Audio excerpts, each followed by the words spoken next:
నమస్తే.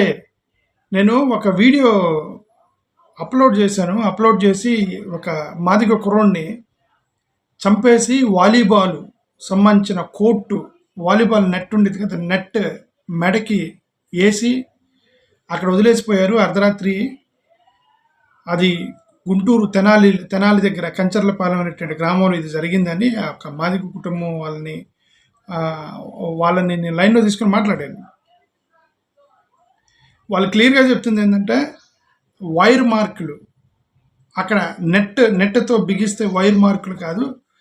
ఎక్కడైతే నెట్ బిగించారో అక్కడ కాకుండా వేరే చోట కూడా వైర్ మార్కులు కనిపిస్తున్నాయి అంటే ముందే అతను వైర్‌తో చంపేసి వాలీబాల్ కోర్ట్‌కి తీసుకొచ్చి అట్లా సూసైడ్ చేసుకున్నట్టుగా ఏమైనా ప్రయత్నం చేశారేమో తెలీదు గానీ, అలా చేసి వెళ్ళిపోయారనమాట తప్పించుకోవడానికి. సో, ఇది క్లియర్‌గా పోలీసులు వీళ్ళందరూ కూడా వాళ్ళకి కోఆపరేట్ చేస్తున్నారు, ఇన్వెస్టిగేట్ చేస్తున్నారు. కానీ దోషులను పట్టుకునేటువంటి సీరియస్నెస్ కనిపించట్లేదు అని చెప్పేసి నేను ఒక వీడియో పెట్టి అయితే అది యూట్యూబ్లో డిలీట్ చేశారు దాన్ని. బహుశా యూట్యూబ్ వాళ్ళకి అది వైలేషన్ ఆఫ్ పాలసీస్ ఉంటాయి కదా. ఎందుకంటే నేను ఇట్లా చూడండి ఈ అబ్బాయిని ఎలాగా ఎలాడ తీశారని వెనక ఫొటోస్ చూపించాను. ఆ ఫొటోస్ చూపించాను కాబట్టి బహుశా యూట్యూబ్ వాళ్ళు అది డైరెక్ట్గా ఒక వ్యక్తి చనిపోయి చూపించాను కాబట్టి అది యూట్యూబ్ టర్మ్స్ అండ్ పాలసీస్ అని ఎత్తేసింది నా ఛానల్లో. ఎవరో ఫోన్ చేశాను, నువ్వు పెట్టిన వీడియో కనబడతలేదని. నేను చూస్తే డిలీట్ అయ్యి ఉంది. నేను లోపల డీటెయిల్స్లోకి వెళ్ళి చెక్ చేస్తే ఇది violation of terms and conditions, so remove your video అని కనిపిస్తుంది నాకు. ఓకే, యూట్యూబ్ వాళ్ళు. అందుకని నేను కేవలం ఆ పేరెంట్స్ మాట్లాడింది మాత్రమే మళ్ళీ ఇంకొక కొత్త వీడియో పెడుతున్నా. నేను గవర్నమెంట్ని అడిగేది ఒకటే, గవర్నమెంట్ అయినా సరే ఎవరైనా సరే నేను అడిగేది ఒకటేనండి. ఆర్టికల్ 14 డాక్టర్ బిఆర్ అంబేద్కర్ చాలా క్లియర్గా చెప్పింది, ప్రతి జీవితము సమానమే. The life of everybody is same. The value to a life is same. There may be a differences of values the cars which you people use. మీరు వాడే కారుకి వాల్యూ డిఫరెంట్ ఉండవచ్చు. మీ ఇల్లు కట్టుకున్న ఇంటింటికి తేడా ఉండవచ్చు. మీ చేతుల్లో ఉన్న బంగారాలు, ఉంగరాలు, బ్యాంక్ బ్యాలెన్స్లో తేడాలు ఉండొచ్చు, కానీ జీవితం మొత్తానికి ఒకటే value. That is what doctor BR Ambedkar's article 14 every life is same. ఇక్కడ నా క్వశ్చన్ ఏంటంటే, చాలా పెద్దవాళ్ళని మీరు ఇమ్మీడియట్గా టకటకా తీసుకెళ్ళిపోయి ఇన్వెస్టిగేట్ చేస్తారు. డాగ్ స్క్వాడ్ వచ్చేది, ఇక్కడ కూడా చేశారు. డాగ్ స్క్వాడ్ వచ్చింది, వాళ్ళు ప్రయత్నం చేశారు పోలీసులు. బట్ 20 రోజులైనా సరే ఆ పిల్లోడిని ఎవరు చంపి ఆ వాలీబాల్కి కోర్టులో వేశారు అనే దాని మీద ఎందుకు కనుక్కోలేకపోయారు? ఈ పోలీసులు ఉన్నటువంటి వ్యవస్థలో గంటలో కనుక్కోగలిగినటువంటి టెక్నాలజీ ఉన్నటువంటి ఇది ఇప్పుడు ఆ పిల్లోడిని ఎందుకు ఎవరు చంపారు అనేది ఎందుకు పోలీసులు పట్టుకోలేదు? వాళ్ళకి అనుమానం ఉంది, అక్కడ ఎవరో రాశారు, అగ్రకులాల వాళ్ళ యొక్క ఆధిపత్యం వల్లనే మా వాడిని చంపేశారని చెప్పి రాశారు. అక్కడ కమ్మలు ప్లస్ మాదిగలే ఉన్నారు, అక్కడ ఏదో కొంతమంది బీసీలు ఉన్నారు. ఎవరైనా సరే వాళ్ళు దళితులు తన్నుకొనైనా చనిపోయి ఉండవచ్చు, లేదా కమ్మలు చంపేసి ఉండవచ్చు, లేదంటే అక్కడ బీసీలు చంపేసి, ఎవరైనా సరే చంపింది ఎవరు, ఆ పిల్లోడిని చంపింది ఎవరు అనేది ప్రభుత్వం చిత్తశుద్ధితో చేయాలి కదా అనేది నా వర్షన్. అక్కడ వైఎస్ రాజశేఖర రెడ్డి గారు చనిపోయినప్పుడు, ఎన్టీ రామారావు గారు చనిపోయినప్పుడు, ఇందిరాగాంధీ చనిపోయినప్పుడు, రాజీవ్ గాంధీ గారు చనిపోయినప్పుడు, పరిటాల రవి చనిపోయినప్పుడు, వంగవీటి రంగాన్ని చంపేసినప్పుడు, సరే వాళ్ళు పెద్దోళ్ళు, నేను అదే చెప్తున్నా, రాజ్యాంగ ప్రకారం అందరూ లైఫ్ ఒకటే. సరే వాళ్ళను పక్కన పెడితే రీసెంట్గా రాజకీయం చేసిన కొన్ని జీవితాలు, లైక్ డాక్టర్ సుధాకర్ అని చెప్పి, సుబ్రహ్మణ్యం అని చెప్పేసి కొన్ని జీవితాల మీద రాజకీయం జరిగింది. నేనేమంటానంటే, ఇవన్నీ పక్కన పెడితే ఈ పిల్లోడి జీవితం కూడా చాలా కాస్ట్లీ. అతను అర్ధాంతరంగా 18 సంవత్సరాల పిల్లోడిని ఊరేసి అక్కడ ఏలాడి తీసిపోయారు మాది పిల్లోడిని. వాళ్ళ పేరెంట్స్ని నేను లైన్లోకి తీసుకుని మాట్లాడేందుకు ఒక వీడియో పెడితే అది డిలీట్ అయిన వీడియోలో నేను మళ్ళీ అప్లోడ్ చేస్తున్నాను. వాళ్ళ ఇంటర్వ్యూ వరకు అప్లోడ్ చేస్తున్నాను. మీరు చూడండి పేరెంట్స్ ఏం చెప్తున్నారు, వాళ్ళు ఎంత బాధపడుతున్నారని మీరు ఒకసారి చూడండి. పేరెంట్స్ యొక్క బాధ ఏంటి అని మీకు అర్థమైంది. Thank you. ఆ వీడియో చూడండి. Thank you. నమస్కారం. తెనాలి మండలం కంచర్లపాలెం సార్, గుంటూరు జిల్లా. గుంటూరు జిల్లా కంచర్లపాలెం. తెనాలి మండలం కంచర్లపాలెం గ్రామం సార్. ఏమైంది ఆ పిల్లోడికి? ఎందుకు అట్లా చనిపోయి అట్లా ఏలాడ తీసారు ఆ పిల్లోడిని? ఒక పోస్ట్ చూశాను, కులంకారానికి బలైనటువంటి మన మాదిగ జాతి బిడ్డ అని రాశారు. అంటే ఏంటి, ఇది కులానికి సంబంధించిన వాళ్ళు వేరేమన్నా చంపుంటారని మీకు అనుమానం ఉందా? అవును, ఉంది సార్. అంటే ఎందుకు అనుమానం, ఎందుకు అంటే ఎవరన్నా అబ్బాయికి గొడవలు ఉన్నాయా, వేరే వాళ్ళతో ఏమన్నా? అబ్బాయికి కానీ మా ఫ్యామిలీకి కానీ ఎటువంటి గొడవలు లేవు సార్. గొడవలు ఏమి లేవు. ఆ జరిగిన సంఘటన బట్టి, ఆ జరిగిన ప్రదేశాన్ని బట్టి మాకు అనుమానంగా ఉంది సార్. ఖచ్చితంగా 100% పిల్లల్ని చంపారు సార్. ఇప్పుడు మీరెవరో పిల్లోడికి ఏమవుతారు? నేను మా తమ్ముడు బాబు సార్. నేను వాళ్ళ పెదనాన్నని. పక్కన ఎవరు, వాళ్ళ అబ్బాయి వాళ్ళ నాన్నగారా? పక్కన ఉంది వాళ్ళ అమ్మగారు. వాళ్ళిద్దరు తల్లిదండ్రుల పిల్లోనికి? అవును సార్, అవును సార్, తల్లిదండ్రులు. అబ్బాయి వయసు ఎంత ఉంటుంది? అతని వయసు ఎంత? ఆ అబ్బాయి వయసు 18 సంవత్సరాలు సార్. ఇప్పుడు ఆ పేపర్లో రాశారు, వాలీబాల్ యొక్క వైరుతో గట్టిగా ఊపిరాడకుండా బిగించడం వల్ల చనిపోయాడు అని పేపర్లో రాశారు. నిజమేనా అది? అవును సార్. మా అనుమానం ఏంటంటే సార్, పిల్లాడు మెడ దగ్గర వైరు టచ్ గాయం ఉంది సార్. అంటే దానికి ముందే వైరు పెట్టి బిగించి తర్వాత ఇచ్చేసారనేది మా అనుమానం. ఆ మెడ దగ్గర మేము వెళ్ళి స్పాట్ చూసినప్పుడు ఆ తాడు ఏదైతే అది టచ్ అవ్వని ప్రదేశంలో కూడా మెడ మీద గాయం ఉంది సార్. ఒరుసుకుందంటే అది టచ్ అయి ఉంటే ఒరుసుకుందని దాన్ని మనం నమ్ముతాం సార్. అది అది అది ప్రదేశం, వైర్ టచ్ అవ్వని ప్రదేశంలో కూడా ఒరుసుకొని గాయం వెడల్పుగా అంతకు ముందే బలవంతంగా చుట్టి లాగి చేసారని అనే మా అనుమానం సార్. అబ్బాయికి గొడవలు లేవు, పోనీ అక్కడ ఎవరన్నా అక్కడ లవ్ అట్లాంటిది ఏమన్నా ట్రై చేశాడా? అబ్బాయికి ఎవరన్నా అమ్మాయిలతో పరిచయం కానీ అట్లా ఉందా? ఇప్పుడు ఆ అబ్బాయి చనిపోయిన తర్వాత ఫోన్ తీసుకున్నారా పోలీసులు అబ్బాయిది?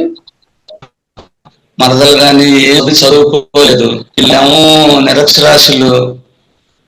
మేము అందులో సార్ మాకు సమాధానమే చెప్పటం లేదు. మేము కోరుకునేది కూడా ఒకటే సార్, ఇంకొక బిడ్డలకి ఇట్లా జరగకుండా మీరు చక్కగా దర్యాప్తు చేసి ఎవరైతే దోషులు ఉంటారో వాళ్ళని కఠినంగా శిక్షించి ఇంకొక సంఘటన జరగటానికి ఒక భయం ఉండేలా చూడమని. పక్కనే సార్ డే టైంలో పిల్లలు అక్కడే గేదెలు మేపుకుంటా అక్కడే ఆడుకుంటారు సార్. ఓకే, ఇప్పుడు ఆ అబ్బాయి చనిపోయిన దానికి ఆ పక్కన ఇప్పుడు మీకు అక్కడ ఉంది మాదిగలు కమ్మోళ్ళు ఇద్దరే కదా, అంతేగా? అంతే సార్. మాది మేజర్ కమ్యూనిటీస్ ఎస్సీ మాదిగలు, సౌదరి, బీసీలు వాళ్ళు ఒక 50 కుటుంబాలు ఉంటారు సార్. వాళ్ళు వీళ్ళు అంతే.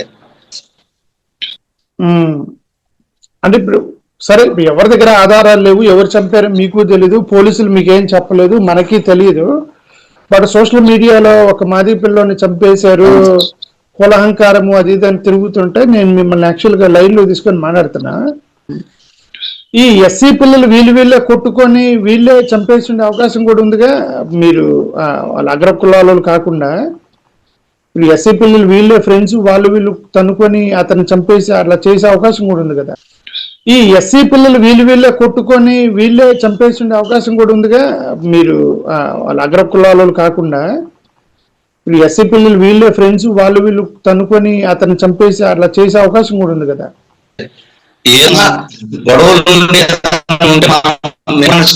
మాకు అలాంటి ఏమి లేదు సార్. దానికి ఎస్సీలు పిల్లలు సరే, మీరు పల్లెటూరులో ఉన్నారు కాబట్టి మీకు సిగ్నల్ సరిగా రావట్లేదు, మీ వాయిస్ కట్ అవుతుంది. సరే, నేను ఫైనల్ గా మిమ్మల్ని లైన్ లో తీసుకోవడానికి కారణం ఏంటంటే పోలీసులు ఏమన్నారు, పోలీసులు ఎందుకు దర్యాప్తు చేయట్లేదు? ఇప్పుడు ఎన్ని రోజులైంది చనిపోయి? పోలీసులు మీకేం చెప్తున్నారు? పోలీసులు ఏమంటున్నారు చెప్పండి. పోలీసులు ఏమంటున్నారు, మీతో ఏమంటున్నారు పోలీసులు? ఎస్ఐ గారు ఇంటికి వచ్చి బాధపడి ఉన్న పిల్లల్ని జాగ్రత్తగా చూసుకోండి, జాగ్రత్తగా ఉండని చెప్పి వెళ్ళాడంట. ఈ దర్యాప్తు జరుగుతుంది, మరి ఇట్లా ఇట్లా జరిగింది, ఇట్లా ఏంది, మరి మీకు ఏందని కానీ ఏం అడగలేదు, ఏం చెప్పలేదు సార్. మీ తరపున మాట్లాడతానికి అక్కడ నాయకులు ఎవరు రాలేదా? మా ఎంఆర్పిఎస్ నాయకులు కానీ వాళ్ళు ఎవరు వెళ్ళి పోలీస్ స్టేషన్ లో ఏం జరిగిందని అడగటం ఏం జరగలేదా? ఎంఆర్పిఎస్ నాయకులని మేము కృష్ణన్న గారిని కలిసినప్పుడు ఎంఆర్పిఎస్ నాయకులకి ఎస్సీ కమిషన్ దగ్గర కృష్ణన్న గారు కాదు, సార్. కృష్ణన్న గారు కాదు, కృష్ణన్న గారు హైదరాబాద్ లో ఉంటారు. మీ ఊర్లో ఎవరన్నా ఉన్నారా? ఎవరన్నా ఉంటే వాళ్ళు పోలీస్ స్టేషన్ లోకి ఒక 10 మంది నాయకులు వెళ్ళి ఏమైంది? డిఎస్పీలో ఉన్నారంట. ఇప్పుడు 2 times మేము ప్రయత్నం చేస్తున్నాం, మాకు లేదు సార్. కృష్ణ గారని ఆయన్ని డిఎస్పీ గారిని ఇన్ఛార్జ్ చేశారు. సోమవారం వచ్చి కలవమని సార్, అంటే రేపు ఒకసారి రమ్మన్నారు సార్. ఆఫీస్కి వెళ్ళి నేనే డిఎస్పీ గారు సిసి గారిని అడిగి వచ్చాను. ఇప్పుడు మా నాయకులు వస్తారండి, ఇట్లా మాది కంచెల వాళ్ళు హత్య గురించి మేము ఎస్సీ కమిషన్ కలిసాము, మరి మా నాయకులు మాట్లాడడానికి వస్తామంటున్నారు సార్, మీరు సార్తో అపాయింట్మెంట్ ఇప్పిస్తే మేము వస్తామని నేను వెళ్ళి అడిగాను సార్. 2 times వెళ్ళాను. నేను పోయిన గురువారం వెళ్ళినప్పుడు పోయిన మంగళవారం వెళ్ళాను సార్. మంగళవారం వెళ్ళినప్పుడు గురువారం శుక్రవారం ఒకసారి రమ్మన్నారు. మళ్ళా శుక్రవారం రోజు మన శుక్రవారం రోజు వెళ్తే ఆ ఫోన్ నెంబర్ ఇచ్చి ఫోన్ నెంబర్ ఇచ్చారు సార్. అయ్యా నువ్వు పద్దాకు రావటం ఎందుకు, ఒకసారి ఫోన్ చేసి రమ్మని. వీలైతే సోమవారం రమ్మన్నారు సార్. సరే, మీరు ప్రయత్నించండి. అంటే అక్కడ మీ అందరూ కూలి పని చేసుకోవటమే అక్కడ? అవును సార్, కూలి పని చేసుకున్నారు. ఆ పిల్లడు కూడా కూలి పని చేస్తాడు. ఆ పిల్లడు ఏం చదువుకున్నాడు? పిల్లోడు ఐటీఐ ఫిట్టర్ చేశాడు సార్. ఐటీఐ ఫిట్టర్ చేసి పాస్ అయ్యి అప్రెంటిస్ కి రిజిస్ట్రేషన్ చేయించుకున్నాడు సార్. వాళ్ళ నాన్నగారికి ఈ వ్యవసాయ పనులు అంటే తైవాన్స్ పేరు పెట్టి మందు కొట్టుకుంటా నాన్నగారు చిరువాదుడుగా ఉంటాడు సార్. మా తమ్ముడు గాని కానీ చదువుకోలేదు సార్. వాళ్ళు కూలి పని చేసుకొని 3 పిల్లలు, ముందు అమ్మాయి బీఫార్మసీ చదివించుకుంటున్నాడు సార్. 2 అబ్బాయి అంటే 3 చదివిలేక ఈ అబ్బాయిని ఐటీఐ చదివించాడు సార్. మూడవది 3 బాబు సార్. 3వ వాడు ఇంకొకటి చిన్న బాబు ఉన్నాడు. వాడేమో ఇంటర్ అయిపోయింది సార్. వాడు ఎంసెట్ రాశాడు సార్. ఎంసెట్ రాశాడు. కూలి చేసుకొని కూలినాలు చేసుకొని బతకటమే సార్. కూలి పని చేసుకుంటున్నాడు. అబ్బాయి వాళ్ళ ఫ్రెండ్స్ ని అడిగారా ఎవరన్నా? అబ్బాయి వాళ్ళ ఫ్రెండ్స్ ని కానీ, అతనితో చదువుకున్న వాళ్ళు కానీ, లేదంటే ఈ గ్రామంలో అతనితో పాటు కొద్దిగా ఫ్రెండ్షిప్, ఆ వయసులో ఉన్న వాళ్ళు ఫ్రెండ్షిప్లు ఉంటారు కదా కొంతమంది, వాళ్ళని అడిగారా? అబ్బాయికి ఎవరన్నా గర్ల్ ఫ్రెండ్స్ కానీ ఇట్లా పోనీ అగ్రకులాల అమ్మాయిని ప్రేమించానని అట్లాంటివి ఏమన్నా? ఇప్పుడు జనరల్ గా పరువు హత్యలు చేస్తూ ఉంటారు, అదేమన్నా అడిగారా? అదేమన్నా ఉందా అని? మేము అడిగాం సార్. వాళ్ళంటే తిరిగిన వాళ్ళు అలాంటివి ఏమి లేవు అనే చెబుతున్నారు సార్. అచ్చా, అలాంటిది ఏం లేదు. ఆ రోజు అదే సార్, అది తెలియక మేము కూడా పోలీసులకు ఆ రోజే మా ఓడికి సంబంధించి హ్యాండ్ ఓవర్ చేసింది సార్. ఫోన్ అయ్యి మీరు దర్యాప్తు చేయండి సార్, మీరు దర్యాప్తు చేసి మీకు చేయండి. మేంగా చెప్పడానికి ఏం లేదు సార్. మాకు చీకట్లో జరిగిన దానికి మేమేం చెప్పలేం. రెండోది ఇంకొకళ్ళకి బిడ్డలకి అన్యాయం జరగకుండా ఏదన్నా దర్యాప్తు చేసి కఠిన చర్యలు తీసుకుని ఏదైనా జరిగిన వాళ్ళ మీద కఠిన చర్యలు ఎవరి మీద సార్. ఇప్పుడు ఒకటి సార్, ఈ పల్లెటూరులో వాతావరణంలో అంతా స్వచ్ఛంగానే ఉంటది. ఒకవేళ ఎవరి మీద అని చెప్పి వాడు నిర్దోష అయ్యి వాడు ఉసురు మేము కట్టుకుంటామే కదా సార్. ఎవరని చెప్తాం, అసలు అలాంటి ఆలోచనే లేదు సార్. అదే సరే, నేను ఇప్పుడు పోలీసులు ఏమంటున్నారు, ఇది చీకట్లో జరిగింది, మేమేలా వారు పోలీసులు చీకట్లో జరిగిందనే పగలు జరిగిన పట్టుకోవటమే కదా వాళ్ళ పని. పోలీసులు మరి దర్యాప్తు చేసి పట్టుకోవటమే సార్. వాళ్ళకి ఏదైనా దర్యాప్తు చేసుకున్నా మేము దానికి అభ్యంతరం తెలిపేది లేదు. వాళ్ళు పర్టికులర్ గా మీరు అనుమాని నలుగురు పేర్లు చెప్పండి అంటే, సార్ నేను తెలియక అడుగుతాను. ఇప్పుడు ఇదే అగ్రకులాలకు సంబంధించిన బిడ్డ చనిపోతే ఇట్లా చేస్తారా సార్? మాదిగలం అని మా చిన్న చూపు తప్పితే. కరెక్ట్ మాట్లాడారు. అది మీ దళిత పిల్లడు కాబట్టి జరిగినది జరిగిపోయింది, చీకట్లో జరిగిపోయింది, మేమేం చేయలేము, నెక్స్ట్ పిల్లని జాగ్రత్త చూసుకొని ఇంటికి వచ్చి చెప్తున్నారా? అదే గ్రామీణ పిల్లలు రచ్చ చేసి ఉండేవారు కదా, మొత్తం 23, 200, 300 మంది పోలీసులు కుక్కలు హడావుడి చేసి ఉండేవారు కదా, వాళ్ళు చనిపోతాయి. అవును సార్, ఒక దళిత బిడ్డ కాబట్టి ఇంత వివక్ష చూపిస్తారు సార్. దర్యాప్తు చేయమని దర్యాప్తు సార్. ఇట్లా మమ్మల్ని రాత్రే చేయలేదు సార్. అసలు ఏందనేది అదేమంటే ఎవరు మేము చెప్పలేదు కాబట్టి చెప్పబోతే ఏం చేస్తాను. మేము ఈ లోకల్ ఎమ్మెల్యే గారిని కూడా, మా మంత్రి గారిని, మనోహర్ గారిని కూడా కలిసాను సార్. మీరు చనిపోయినప్పుడు ఎందుకు రాలేదని మమ్మల్ని అడుగు. కనీసం మానవతా దృక్పథంతో నీ కాన్స్టిట్యున్సీలో ఒక దళిత బిడ్డ చనిపోయాడే, వచ్చి వాళ్ళ కుటుంబాన్ని పరామర్శించాలి అనేది లేకుండా మీరు ఇప్పుడు వస్తారా అని కూడా అన్నారు మమ్మల్ని. ఎందుకు వచ్చారు, ఏం ఆశించి వచ్చారు అంటే, ఏం ఆశిస్తాం సార్, న్యాయం చేయమంటారు. మీరు ఏ పార్టీ? ఇది ఒక రచ్చ ఉంది ఆంధ్రప్రదేశ్ లో. వాళ్ళు వీళ్ళు హెల్ప్ చేయరు, వాళ్ళ గవర్నమెంట్ ఉంటే వీళ్ళని పట్టించుకోరు, వీళ్ళ గవర్నమెంట్ వాళ్ళని పట్టించుకోరు. అందుకని అడిగాను, అది ఎందుకు మీ లోకల్ ఎమ్మెల్యే పట్టించుకోలేదు, పోలీసులు సీరియస్గా ఎందుకు చేయట్లేదు? ఇప్పుడు మీ ఫోటో నేను మీ తమ్మునేలు చూశాను, చంద్రబాబు నాయుడు గారితో దిగిన ఫోటో కనిపించింది నాకు మీ తమ్మునేల్లో. మీరు చంద్రబాబు నాయుడు గారిని కలిసి ఫోటో కూడా తీసుకున్నారు కదా మీరు? తెనాలి మండల ఎస్సీసీఎల్ అధ్యక్షుడిని సార్. నేను తెనాలి మండల ఎస్సీసీఎల్ అధ్యక్షుడిని. తెలుగుదేశానికి ప్రతిపక్షంలో ఉన్నప్పుడు నేను ఇదే దళిత బిడ్డలకు ఎంతో మా పక్క గ్రామంలో ఏరియాలో పల్లె ఎఫెక్ట్ అయితే రోడ్ల మీద పడి మంచినీళ్ళు ఇవ్వమని మా మంచినీళ్ళు గరికపూడి దీప్తి అని ఒక పిల్ల చనిపోతే ఆ అమ్మాయి కోసం కోసం చేసిన వాళ్ళం సార్. పార్టీలు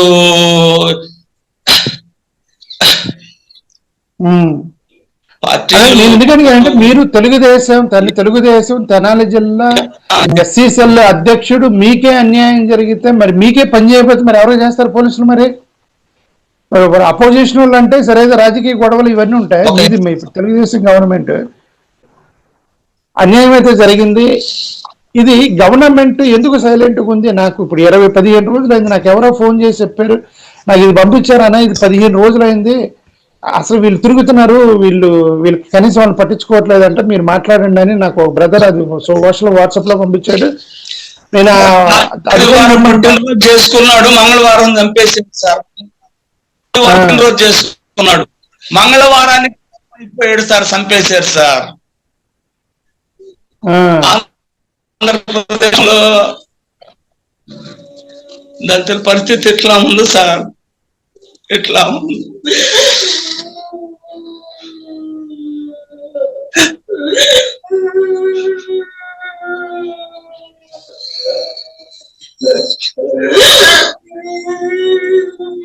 హెల్ప్ చేయండి సార్.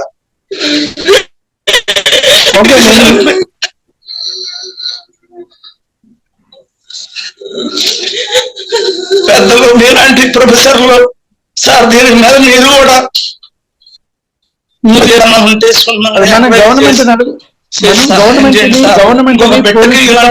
అడుగుదాము, మనం గవర్నమెంట్ ని పోలీస్ డిపార్ట్మెంట్ అడుగుదాము. ఏ పార్టీలో ఉందా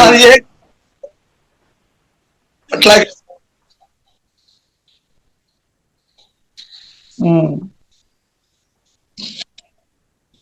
సరే బ్రదర్, థ్యాంక్ యూ, నమస్తే. మీరు లైన్ లోకి వచ్చినందుకు మీరు నేను దీన్ని వీడియోలో యూట్యూబ్ లో పెడతాను. ఇది యూట్యూబ్ లో చూస్తారు, మన ఆంధ్రప్రదేశ్ లో ప్రజలు చూస్తారు.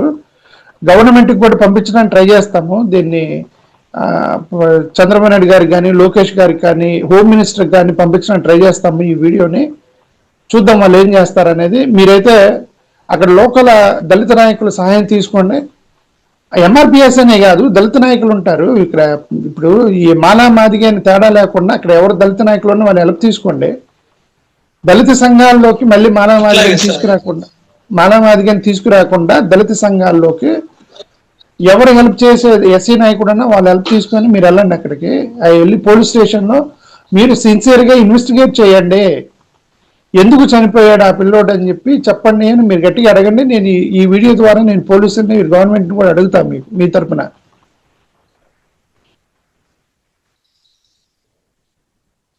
మంచిది sir. Okay sir. Thank you. Thank you, ధన్యవాదాలు.